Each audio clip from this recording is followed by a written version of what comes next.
ഇന്ന് നമ്മൾ പഠിക്കാൻ പോകുന്നത് ആരി വർക്ക് ബേസിക്കിലെ ബട്ടൺ ഹോൾ സ്റ്റിച്ചാണ്. ഞാനിങ്ങനെ 2 ലൈൻ ഇട്ടിട്ടുണ്ട്. ബട്ടൺ ഹോൾ സ്റ്റിച്ച് 2 ടൈപ്പിൽ നമുക്ക് ചെയ്യാം. ഒന്ന് ഫ്ലവർ ആയിട്ടും ചെയ്യാം, അല്ല സാധാ പോലെ ബട്ടൺ ഹോൾ ആയിട്ടും ചെയ്യാം. ഇപ്പം നമ്മൾ ബട്ടൺ ഹോൾ ചെയ്യാൻ പോവാണ്.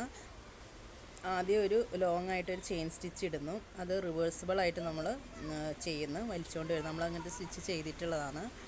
കൊണ്ടുവന്നിട്ട് അവിടുന്ന് നേരെ ഓപ്പോസിറ്റ് ആ ലൈനിൽ കൂടെ തന്നെ നമുക്ക് എത്ര ഡിസ്റ്റൻസ് വേണോ ആ ഡിസ്റ്റൻസ് അനുസരിച്ചിട്ട് നമ്മളൊരു ലോങ് ചെയിൻ സ്റ്റിച്ചും കൂടെ ഇടുന്നുണ്ട്.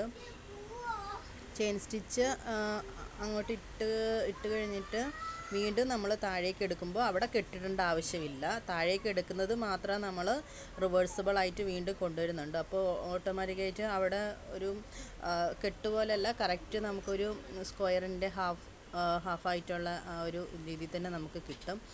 ഇതിപ്പോൾ ചെയ്തേക്കില്ലേ, ഇങ്ങനെയാണ് നമ്മൾ ബട്ടൺ ഹോൾ സ്റ്റിച്ച് ചെയ്യുന്നത്.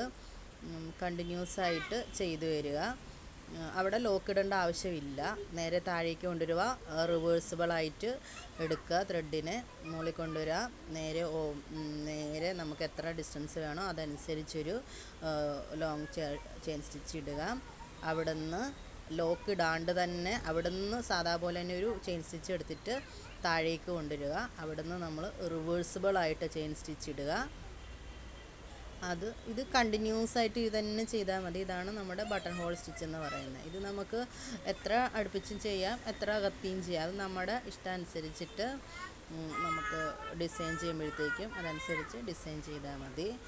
ബിഗിനേഴ്സിന് ചെറിയ ത്രെഡ് വെച്ച് ചെയ്യുന്നതായിരിക്കും വളരെ നല്ലത്. കാരണം ചെയ്യാൻ താഴേന്ന് എടുത്തു വരാനൊക്കെ എളുപ്പം ചെറിയ ത്രെഡ് കൊണ്ട് ചെയ്യുന്നതാണ്.